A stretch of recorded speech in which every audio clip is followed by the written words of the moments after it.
اپنے رب سے ڈر جاؤ، تقوی اختیار کرو، کیونکہ تقوی کا لفظی معنی ہوتا ہے بچنا، ڈرنا. تو جس سے انسان ڈرتا ہے اس سے بچتا بھی ہے. ٹھیک ہے، تو اللہ تعالیٰ نے فرمایا ڈر جاؤ، کیونکہ قیامت کا زلزلہ شیء عظیم، بہت بڑی چیز ہوگی. ساعہ کا مطلب ہوتا ہے ایک گھڑی، ایک لمحہ. قیامت کو بھی ساعتن اس لیے کہتے ہیں کہ وہ ایک لمحے کے اندر آ جائے گی. اور وہ دن کتنا ہولناک ہوگا. دودھ پلاتی اپنے دودھ پلاتے بچے کو بھول جائے گی، حاملہ عورت اپنا حمل گرا دے گی، اور سب لوگ اتنے بے ہوش ہوں گے کہ جیسے وہ سارے نشے کی حالت میں ہیں، جبکہ وہ نشے کی حالت میں نہیں ہوں گے. جیسے نبی صلی اللہ علیہ وسلم نے اس موقع پر آپ نے فرمایا کہ اللہ تعالیٰ فرمائیں گے آدم، وہ عرض کریں گے اے میرے رب میں حاضر ہوں، ساری بلائی تیرے پاس ہے. اللہ تعالیٰ فرمائیں گے آگ والی جماعت نکال کر دو. وہ کہیں گے وہ آگ والی جماعت کون سی ہے؟ اللہ تعالیٰ فرمائیں گے ہر 1000 میں سے 999. اور وہ وقت ہوگا جب بچہ بوڑھا ہو جائے گا، حمل والی اپنا حمل گرا دے گی، لوگ نشے کی حالت میں ہوں گے حالانکہ وہ نشے کی حالت میں نہیں ہوں گے، اور اللہ کا عذاب بہت سخت ہے. جب صحابہ نے بات سنی تو ان پر بڑی مشکل گزری، بڑے پریشان ہوئے. تو انہوں نے کہا اللہ کے نبی ہم میں سے وہ آدمی کون ہوگا؟ تو آپ نے فرمایا خوش ہو جاؤ، یاجوج ماجوج میں سے وہ 1000 ہوں گے اور تم میں سے ایک ہوگا، یعنی تم بہت کم اس کے اندر جاؤ گے. اور نبی صلی اللہ علیہ وسلم نے فرمایا اس ذات کی قسم جس کے ہاتھ میں میری جان ہے، میں امید کرتا ہوں کہ تم اہل جنت کا 1/3 حصہ ہوگے. یعنی اسی طرح پھر یہ بھی کہ انسان کی جس حالت میں ڈیتھ ہوئی ہوگی اسی حالت میں وہ اٹھایا جائے گا.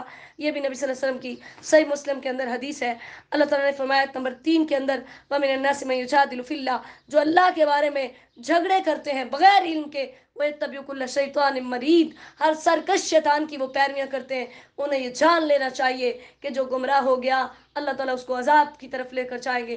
آیت نمبر 5 کے اندر اللہ تعالیٰ نے جو آخرت کے منکرین تھے ان کو یہ دلیل دی. اللہ نے فرمایا کہ تم دیکھو جب تم نہیں تھے کیسے میں نے تمہیں مٹی سے بنایا، پھر نطفہ بنا، پھر جمع ہوا خون بنا، ٹھیک ہے، پھر وہ گوشت کا لوتھڑا بنا، پھر وہ اس کی اندر ہڈیاں بنائی گئی، پھر ان ہڈیوں پر گوشت چڑھایا گیا، پھر اس کے اندر تمہاری روح پھونکی گئی، اور ہر حالت کے اندر انسان 40 دن کے لیے رہتا ہے. پھر اس طرح 9 ماہ جو ہے وہ پورے ہوتے ہیں. پھر اللہ تعالیٰ 4 ماہ کے بعد فرشتے کو ماں کے پیٹ میں بھیجتے ہیں، جو جا کر اللہ تعالیٰ اس کو حکم دیتے ہیں کہ 4 چیزیں لکھ دو. اس کا رزق لکھ دو، اس کی عمر لکھ دو، اس کا عمل لکھ دو کہ وہ اچھے عمل کرے گا یا برے عمل کرے گا، اور نمبر 4 لکھ دو کہ نیک بخت ہوگا یا بد بخت ہوگا. اللہ تعالیٰ نے فرمایا یہ ساری چیزیں ہم جانتے ہیں. اور اسی طرح پھر یہ دیکھو کہ زمین کتنی مردہ ہوتی ہے، ہم اوپر سے پانی برسا کر اس کی نباتات اگاتے ہیں، اس کو کیسے ہریالی اس کے اندر آتی ہے. تو تم یہ دیکھو تمہیں مار کر دوبارہ زندہ کرنا ہمارے لیے کچھ بھی مشکل نہیں ہے. یہاں پر لفظ استعمال ہوا ہے الی ارذل العمر، آیت نمبر 5 کے اندر. رذیل عمر سے مراد بڑھاپے کی عمر ہے. نبی علیہ الصلوۃ والسلام دعا کیا کرتے تھے اللہم انی اعوذ بک من الجبن، میں بزدلی سے پناہ مانگتا ہوں، واعوذ بک ان ارد الی ارذل العمر، میں اس بات سے پناہ مانگتا ہوں کہ مجھے نکمی عمر کی طرف لوٹایا جائے، کیونکہ انسان دوسروں کا محتاج ہو جاتا ہے. واعوذ بک من فتنۃ الدنیا، میں دنیا کے فتنے سے پناہ مانگتا ہوں. واعوذ بک من عذاب القبر، اور میں قبر کے عذاب سے پناہ مانگتا ہوں. اللہ تعالیٰ نے فرمایا ذالک بان اللہ هو الحق، آیت نمبر 6 اور 7 میں کہ یہ سب کچھ حق ہے، اللہ اس بات پر قادر ہے، قیامت آ کر رہے گی اور اس کے اندر کوئی بھی شک نہیں ہے. جو اللہ کے بارے میں جھگڑے کرتے ہیں پھر ان کو نقصان اٹھانا ہوگا. ثانیہ عطفی، اللہ تعالیٰ نے فرمایا یہ اپنے پہلو کو موڑنے والے ہیں تاکہ اللہ کے راستے سے گمراہ کریں. تو دنیا میں بھی رسوائی ملے گی. دنیا میں رسوائی کیا ہے؟ قتل ہوں گے، شکست ملے گی، قیدی بنیں گے. اور جیسے کہ مختلف جنگوں کے اندر کفار کو اللہ تعالیٰ نے ایسا سب کچھ دکھایا، اور پھر یہ کہ آخرت کے اندر ان کو جہنم کے اندر بھیجا جائے گا. ذالک بما قدمت یداک، اللہ تعالیٰ نے بڑا خوبصورت اصول دیا کہ میں نے ان پر کوئی ظلم نہیں کیا، یہ ان کے اپنے ہاتھوں کی کمائی ہے، جو انہوں نے کمایا اس کا انہیں بدلہ مل گیا. وَمِنَ النَّاسِ مَن يَعْبُدُ اللَّهَ عَلَى حَرْفٍ، آیت نمبر 11 میں اللہ تعالیٰ نے فرمایا کچھ لوگ ایسے جو کنارے پر کھڑے ہو کر اللہ کی عبادت کرتے ہیں. جیسے صحیح بخاری کی حدیث ہے، آدمی مدینے آتا، پھر اس کی بیوی کی طرف اگر لڑکا پیدا ہوتا اور اس کی گھوڑیاں جو تھی وہ بچے دیتی تو کہتا یہ اچھا دین ہے، اور اگر اس کی بیوی کے یہاں بچہ نہ ہوتا، اس کی گھوڑیاں بچے نہ دیتی تو کہتا یہ برا دین ہے. ٹھیک ہے، تو اللہ نے فرمایا کنارے پر کھڑے ہو کر اللہ کی عبادت کرتے ہیں، جب حاصل ہوا تو بڑی جیسے عام کرتے ہیں، مشکل پیش آئی تو بڑی نمازیں، بڑی تسبیحات، بڑا اللہ اللہ، اور جب وہ سب کچھ گزر جاتا ہے تو ہم اللہ تعالیٰ کو بھول جاتے ہیں. اللہ تعالیٰ نے پھر شرک کا رد کیا. آیت نمبر 12-13 میں اللہ تعالیٰ نے فرمایا جن کو میرے علاوہ وہ پکارتے ہیں ان کو کچھ فائدہ نہیں دیں گے، لیکن اس کے برعکس جو ایمان والے ہیں وہ باغات کے اندر جائیں گے، جنتوں میں ہوں گے. من کان یظن، آیت نمبر 15 کے اندر اللہ نے فرمایا جس کا یہ گمان ہے کہ اللہ اس کی کبھی مدد نہیں کرے گا، اسے چاہیے کہ وہ ایک رسی آسمان کی طرف لٹکائے، پھر اسے کاٹ دے، پھر دیکھے کہ کیا وہ اللہ کا یعنی یہ بات اس کے غصے کو ختم کر سکتی ہے۔ یعنی ایمان والا کو جب اللہ کو پکارتا ہے تو اس کو یقین ہونا چاہیے کہ اللہ اس کی دعا کو ضرور قبول کرے گا۔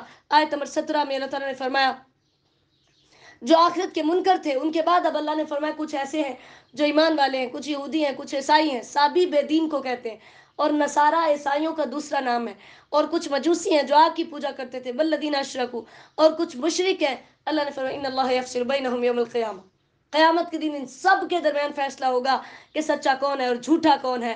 آیت نمبر 18 میں اللہ نے فرمایا انہیں ذرا غور کرنا چاہیے، زمین و آسمان کی ہر چیز اللہ کے سامنے سجدہ کرتی ہے، تمام چیزیں، اس لیے اللہ تعالیٰ ان اللہ یفعل ما یشاء، وہ جو چاہتا ہے کرتا ہے، کوئی بھی اس کو روکنے والا نہیں ہے۔ تو اللہ تعالیٰ نے فرمایا دیکھو جب یہ بڑی بڑی مخلوقات، یہ سورج چاند ستارے مجھے سجدہ کرتے ہیں تو تم ان کو سجدہ کیوں کرتے ہو؟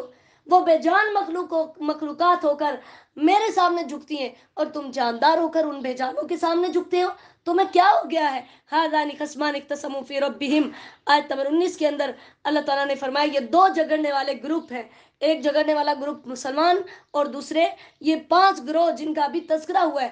اللہ تعالیٰ نے فرمایا یہ سارے ہیں، اور کیا ہیں؟ فالذین کفروا قطعت لهم ثیاب من نار، آگ کے کپڑے کاٹ کر ان کو پہنائے جائیں گے، اور ان کے آسمانوں کے، ان کے سروں کے اوپر سے گرم کھولتا ہوا پانی انڈیلا جائے گا، اور پھر ان کو جلا کر رکھ دیا جائے گا، جیسے نعوذ باللہ، استغفر اللہ واتوب الیہ۔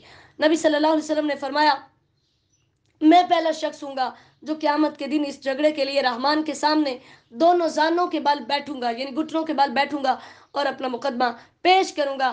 پھر ان کو جیسے ہم نے پیچھے بھی پڑھا نا، گندک کی قمیصیں پہنائی جائیں گی، اور ان کے چمڑوں کی جو چربی ہوگی وہ پگھلا دی جائے گی، اوپر سے گرم پانی ڈالا جائے گا۔ وَلَهُمْ مَقَامِعُ مِنْ حَدِيدٍ، پھر لوہے کے ہتھوڑے ہوں گے جن کے ساتھ ان کو مارا جائے گا، اور پھر اس قدر شدید عذاب ہوگا، نیچے سے آگ ہوگی، اوپر سے گرم پانی انڈیلا جا رہا ہوگا، ہتھوڑے مارے جا رہے ہوں گے، استغفر اللہ واتوب الیہ، اور نکلنے کا ارادہ کریں گے لیکن نکل نہیں سکیں گے۔ اللہم لا تجعلنا منہم۔ آیت نمبر 23 میں اللہ نے فرمایا اس کے برعکس جو اپنا آپ میرے سپرد کر دے گا، اچھے اعمال کرے گا، اسے سونے کے کنگن پہنائے جائیں گے، ریشمی لباس پہنائے جائیں گے، اور وہ ان باغات کے اندر ہمیشہ رہے گا۔ اللہم اجعلنا منہم۔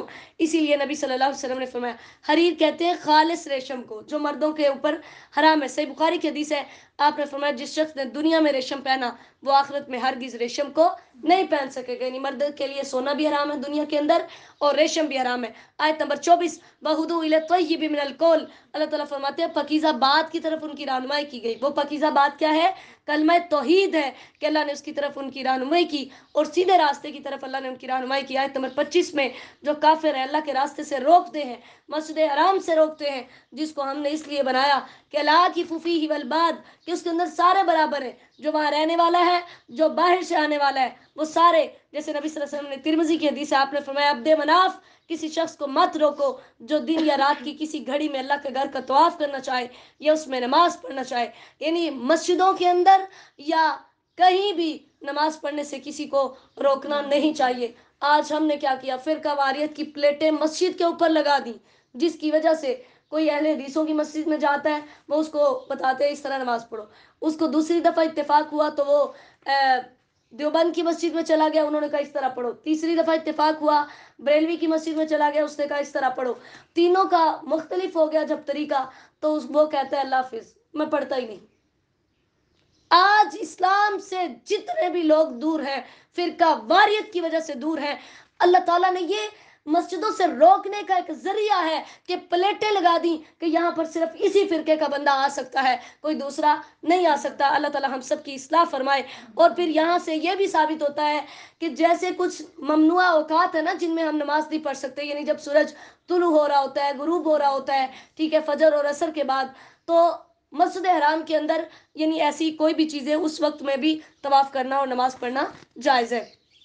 وَمَن يُرِدْ فِيهِ بِإِلْحَادٍ، اللہ تعالیٰ فرماتے ہیں اگر اس میں کوئی کجروی اختیار کرنا چاہے گا، کوئی مسجد حرام کے اندر آ کر کوئی ایسا کام کرتا ہے جو یہاں پر کرنا جائز نہیں ہے، تو اللہ تعالیٰ فرماتے ہیں ہم اسے دردناک عذاب چکھائیں گے. یعنی وہاں پر وہ حرم کے جانوروں کو ذبح کرنے لگ جاتا ہے، اس کے درختوں کو کاٹنے لگ جاتا ہے، کسی کی گم شدہ چیز کو اٹھا لیتا ہے.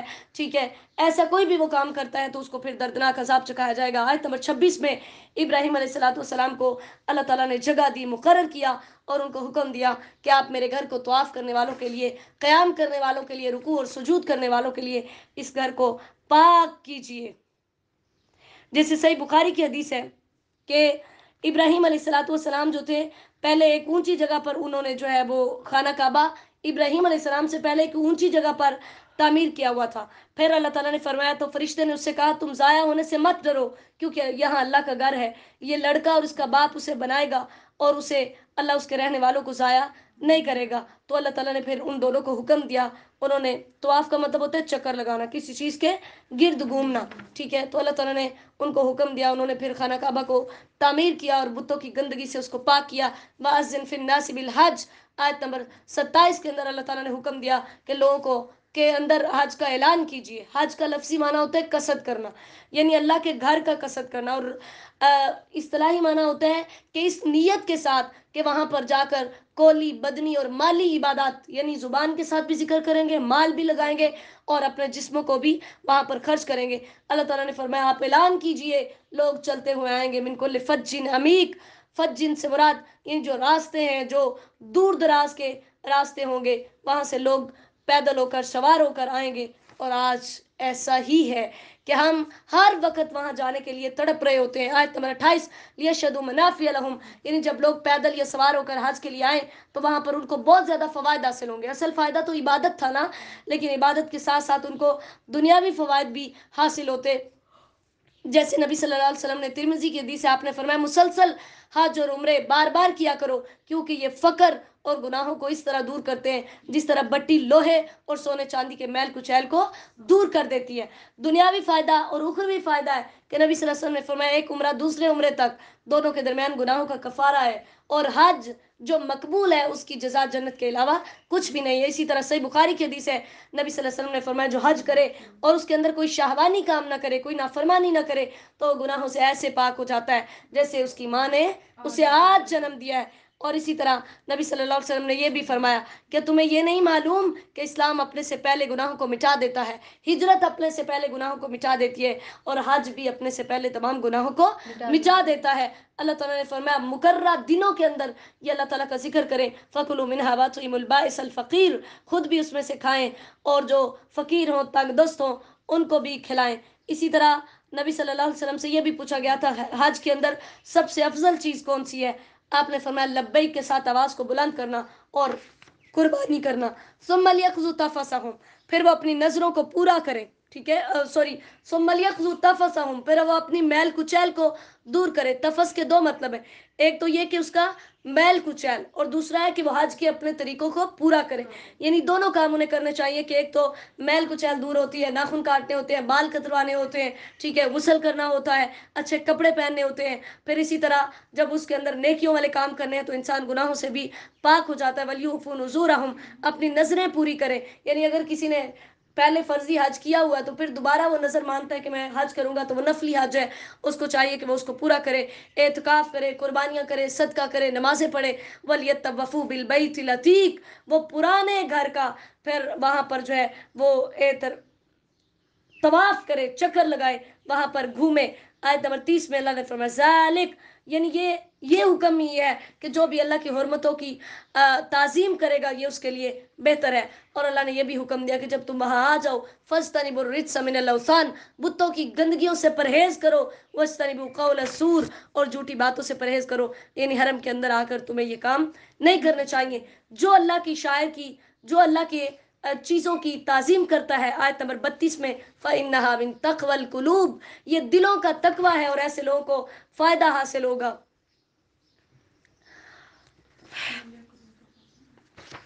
وَلِكُلِّ أُمَّةٍ جَعَلْنَا مَنْسَكًا لِيَذْكُرُوا اسْمَ اللَّهِ، آیت نمبر 34 میں اللہ تعالیٰ نے فرمایا ہر امت کے لیے قربانی مقرر کی کہ وہ اپنے جانوروں میں سے قربانی کریں. جیسے نبی صلی اللہ علیہ وسلم نے فرمایا کہ 2 سینگوں والے جو مینڈے تھے وہ نبی صلی اللہ علیہ وسلم نے قربان کیے، اور آپ ان کے اوپر ان کے پہلوؤں پر اپنا ہاتھ رکھتے اور آپ پڑھتے بسم اللہ اللہ اکبر، یعنی نبی علیہ الصلوۃ والسلام نے خود بھی قربانی کی اور صحابہ کرام کو بھی حکم دیا فَإِلَٰهُكُمْ إِلَٰهٌ وَاحِدٌ۔ حج کے اندر بھی تم جاؤ تو جو بنیادی چیز تمہارے ذہن میں جو بنیادی نقطہ کلیئر ہونا چاہیے تو وہ کیا ہے؟ الہ واحد، اللہ ایک ہے، فَلَهُ أَسْلِمُوا، اس کے لیے تم فرما بردار ہو جاؤ۔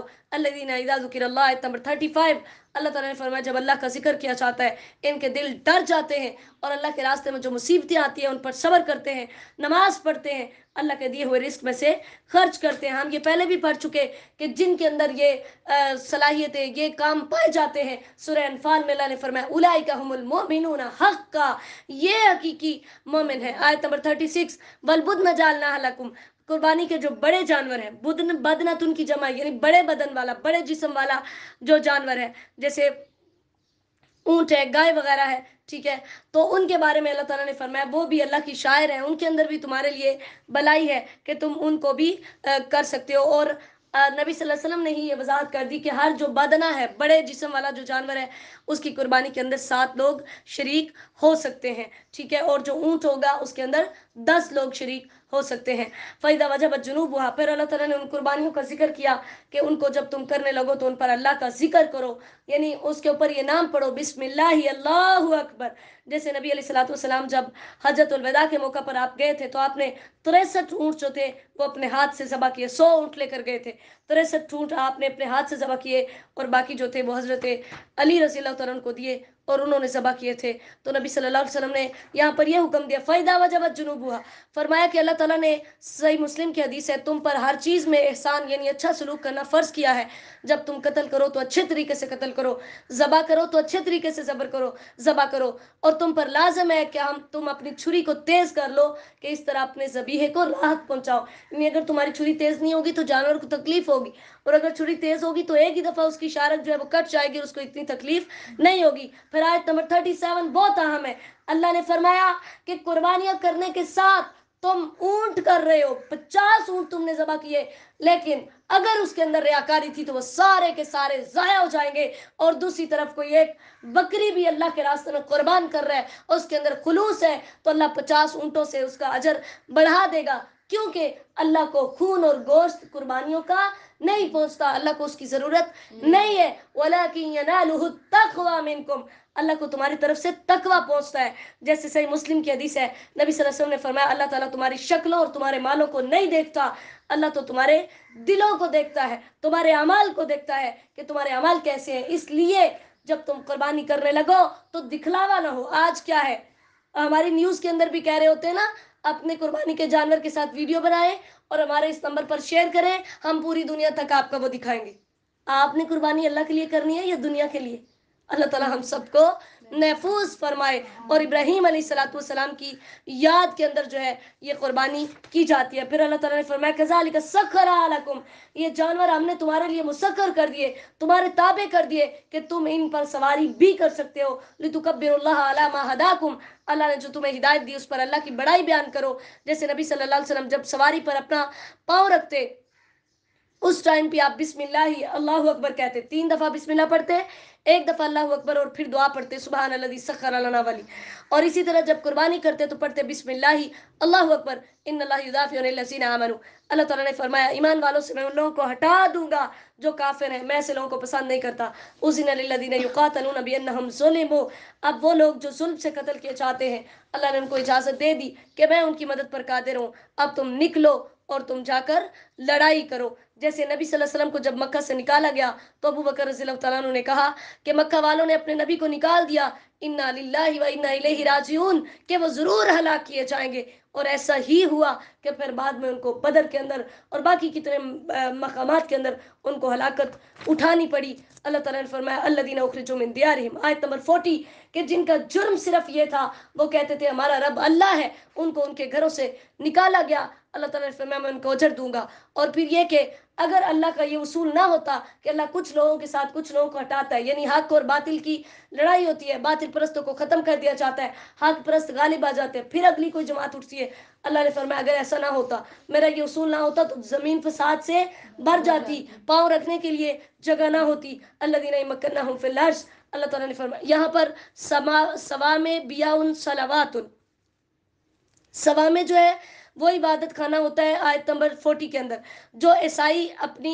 آبادیوں سے دور ان کے جو راہب ہوتے تھے اونچے اونچے میناروں کی شکل میں بناتے ہوتے تھے جہاں پر وہ اللہ تعالیٰ کی عبادت کیا کرتے تھے، اور بیا ان سے مراد جو آبادیوں کے اندر انہوں نے گرجے بنائے ہوتے تھے عیسائیوں نے، وہ مراد تھے، اور صلوات ان سے مراد یہودیوں کے عبادت خانے تھے کہ وہاں پر وہ عبادت کیا کرتے تھے۔ الذین مکناہم فی الارض، اللہ تعالیٰ نے فرمایا آیت نمبر 41 میں، اگر یہ نماز پڑھیں گے، زکوٰۃ دیں گے، نیکی کا حکم دیں گے، برائی سے روکیں گے، تو میں ان کو زمین کے اندر طاقت دوں گا، اقتدار دوں گا، اور اگر یہ جھٹلائیں گے تو آپ سے پہلے بڑے پیغمبروں کو جھٹلایا گیا، پھر ہم نے ان کو تباہ و برباد کر دیا۔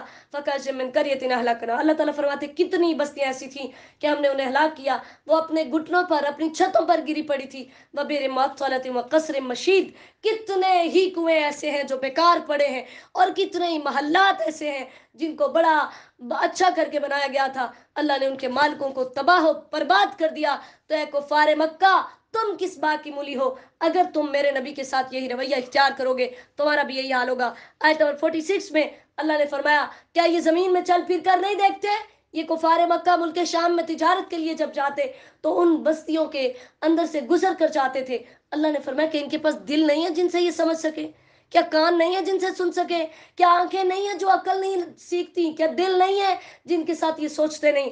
اگر ان کے یہ اعضاء کام کرتے ہوتے تو یہ ان کے انجام سے عبرت حاصل کر لیتے۔ وَيَسْتَعْجِلُونَكَ بِالْعَذَابِ، آیت نمبر 47، اللہ تعالیٰ نے فرمایا عذاب مانگتے ہیں، انہیں بولو اللہ کا جو وعدہ ہے وہ سچا ہے، وہ آ کر رہے گا، تم ذرا رک جاؤ۔ یا ایھا الناس انما انا لکم نذیر مبین، آیت نمبر 49، ان کو بتا دیجئے میرا یہ فرض نہیں ہے، میری یہ ذمہ داری نہیں ہے کہ میں تم پر عذاب بھیجوں، میری ذمہ داری صرف اتنی ہے کہ میں تمہیں اللہ کے عذاب سے ڈراؤں۔ جو مان لے گا اسے بخشش ملے گی، باعزت رزق ملے گا، اور جو نہیں مانے گا وہ جہنم میں جائے گا۔ آیت نمبر 52 میں پھر اللہ تعالیٰ نے نبی علیہ الصلوۃ والسلام کے بارے میں یہی فرمایا کہ آپ سے پہلے بھی جتنے رسول آئے، جتنے نبی آئے، تو شیطان ان کے دلوں کے اندر بھی خلل ڈالنے کی کوشش کرتا تھا۔ جیسے اس کے شان نزول میں آتا ہے کہ ایک دفعہ نبی علیہ الصلوۃ والسلام سورہ نجم کی تلاوت کر رہے تھے، جب آپ اس آیت پر پہنچے وَمَنَاةَ الثَّالِثَةَ الْأُخْرَىٰ، تو آپ کے یعنی آواز کے اندر شیطان جو تھا اس نے یہ الفاظ جاری کرنے کی کوشش کی کہ یہ وہ بلند دیویاں ہیں جن کی سفارش کی امید کی جا سکتی ہے۔ اس پر کفار بہت خوش ہوئے کہ آج ہمارے معبودوں کی جو ہے وہ تعریف ہوئی ہے، نبی صلی اللہ علیہ وسلم کو بہت غم لاحق ہوا۔ تو اس ٹائم پر اللہ تعالیٰ نے یہ آیات اتاری کہ آپ پریشان نہ ہو، آپ سے پہلے بھی جو انبیاء تھے جب وہ تلاوت کر رہے ہوتے تو شیطان اس تلاوت میں خلل ڈالنے کی کوشش کرتا تھا، لیکن اللہ تعالیٰ کیا کرتے، جو شیطان ڈالتا اس کو ختم کر دیتے، اس کو مٹا دیتے، اور جو حقیقت ہوتی اللہ اس کو ثابت رکھتے۔ اللہ ہر چیز کو جانتا ہے، اس لیے آپ پریشان نہ ہو، اور یہ آزمائش ہے۔ اللہ نے فرمایا یہ جو آپ کی زبان سے الفاظ نکلے ان لوگوں کی آزمائش ہے جن کے دلوں کے اندر بیماریاں ہیں، کفر کی، نفاق کی، والقاسیۃ قلوبہم، اور جن کے دل سخت ہیں۔ مرض ان سے مراد منافق ہے، اور قاسیۃ قلوبہم سے مراد پکے کافر ہیں کہ ان کے دل بالکل سخت ہو چکے ہیں۔ اللہ تعالیٰ نے فرمایا نمبر 55 میں، یہ ہمیشہ قیامت کے بارے میں شک میں رہیں گے یہاں تک کہ ان کو بانجھ کر دینے والا عذاب پکڑ لے گا۔ بانجھ وہی عورت ہوتی ہے جس کی طرف اولاد دی ہوتی ہے، یعنی وہ ہر طرح کی خیر سے آری ہوتی ہے۔ تو اللہ تعالیٰ نے فرمایا اس دن جو عذاب آئے گا وہ بھی ایسا ہی ہوگا۔ الملک یومئذ للہ، اس دن ساری بادشاہت اللہ تعالیٰ کے پاس ہوگی۔ اللہ تعالیٰ خود بول بول کر فرمائیں گے این ملوک الارض، زمین کے بادشاہ کہاں ہیں؟ این الجبارون، این المتکبرون، جو دنیا میں اپنے آپ کو بڑا سمجھتے تھے آج وہ کہاں ہیں؟